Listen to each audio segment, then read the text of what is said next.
Cette vidéo a pour but de vous aider à comprendre ce qu'est un Bitcoin. Nous pourrions passer des heures à l'expliquer, mais nous allons vous en expliquer les bases au cours des prochaines minutes. Le plus important pour l'instant est de vous expliquer à tous ce qu'est un Bitcoin. Qu'est-ce donc un Bitcoin? Le Bitcoin est la première monnaie cryptée et décentralisée. Bitcoin utilise l'Internet pour envoyer de l'argent directement d'une personne à l'autre, partout dans le monde, sans avoir à passer par une entité centralisée comme une banque, PayPal ou Western Union. Et c'est complètement sécuritaire, anonyme, extrêmement rapide et ça fonctionne partout dans le monde. N'importe qui peut utiliser Bitcoin sans remplir de critères particuliers, pratiquement sans frais, sans rétrofacturation et sans frontières. C'est vraiment la devise du futur. Alors qui utilise et accepte Bitcoin? En fait, il y a des millions de personnes qui utilisent Bitcoin. Et vous pouvez utiliser Bitcoin pour acheter presque tout ce à quoi vous pouvez penser. Il y a des centaines de milliers d'entreprises qui acceptent les Bitcoins. Vous pouvez payer des billets d'avion, des chambres d'hôtel, des appareils électroniques, des voitures, du café et bien d'autres choses encore. Si vous pouvez y penser, nous pouvons vous garantir que vous pouvez l'acquérir à l'aide de Bitcoin.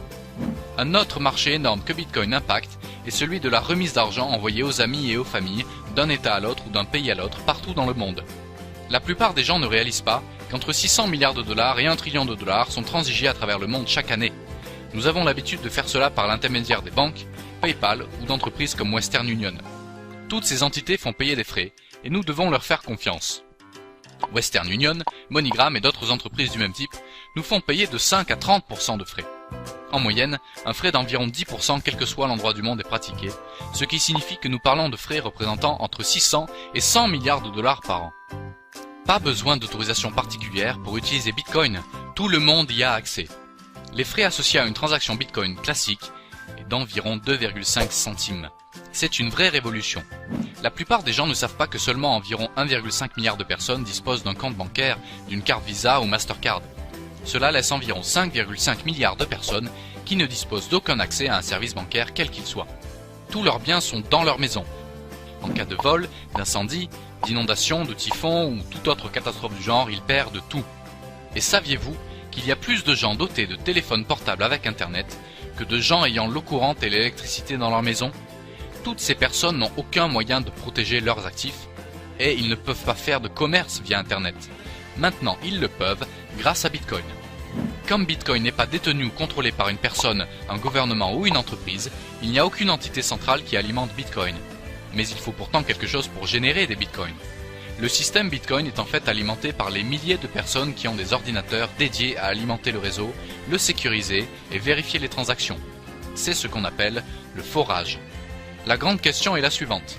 S'il n'y a pas techniquement de frais, pourquoi des gens dépenseraient des sommes considérables d'argent sur des ordinateurs et de l'électricité s'il n'y a pas d'argent à faire? Voici comment nous pouvons tous faire de l'argent.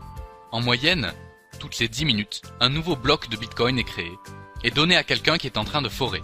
Au début, 50 nouveaux Bitcoins étaient créés toutes les 10 minutes. Après 210 000 blocs qui ont pris environ 4 ans à créer, le nombre de Bitcoins par bloc a diminué à 25 nouveaux Bitcoins par bloc.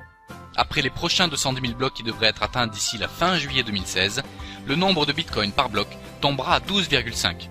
Et ce chiffre continuera de se diviser par 2 à peu près tous les 4 ans pour les prochaines 125 années jusqu'en 2140. À ce moment-là, il y aura 21 millions de bitcoins disponibles et plus aucun nouveau bitcoin ne sera produit. Les bitcoins seront donc toujours rares. Le bitcoin est apparu le 3 janvier 2009, créé par Satoshi Nakamoto. Quand il fut lancé, il n'avait aucune valeur. Il ne s'agissait pas d'argent, mais de démontrer la possibilité de conclure une transaction sans nécessité d'intermédiaire et de disposer d'une forme décentralisée d'argent que n'importe qui dans le monde pourrait utiliser quasiment sans frais. À cette époque, il n'y avait que quelques personnes impliquées dans le forage. Ils recueillaient tous de nouveaux bitcoins toutes les 10 minutes. Puis le 22 mai 2010, la première transaction a eu lieu. 10 000 bitcoins ont été échangés contre une pizza. Lorsque cette transaction s'est produite, le bitcoin a subitement acquis une valeur. Alors la demande s'est créée et plus de gens ont commencé à demander à acheter des bitcoins, mais ceux qui en détenaient ne voulaient pas les céder pour si peu. Rappelez-vous, les bitcoins sont aussi rares que de l'or. Alors les gens ont commencé à offrir des prix plus élevés pour en acheter. En fait, cela a pris plus d'1 an et demi pour que le bitcoin passe d'une idée à une valeur de 10 centimes par bitcoin. Depuis que cette vidéo a été réalisée, 5 années se sont écoulées et le prix est passé de 10 centimes à environ 240 $. Sa valeur s'est donc multipliée par 2400. Si vous aviez acheté $1 de bitcoin il y a 5 ans, vous disposeriez maintenant de 2400 $. Si vous en aviez acheté pour 100 $, vous auriez maintenant 240 000 $. Dans le monde, au cours des 5 dernières années, Bitcoin a été à notre connaissance le meilleur investissement possible. Beaucoup de gens pensent que ces jours sont révolus. Ils ont tort, voici pourquoi.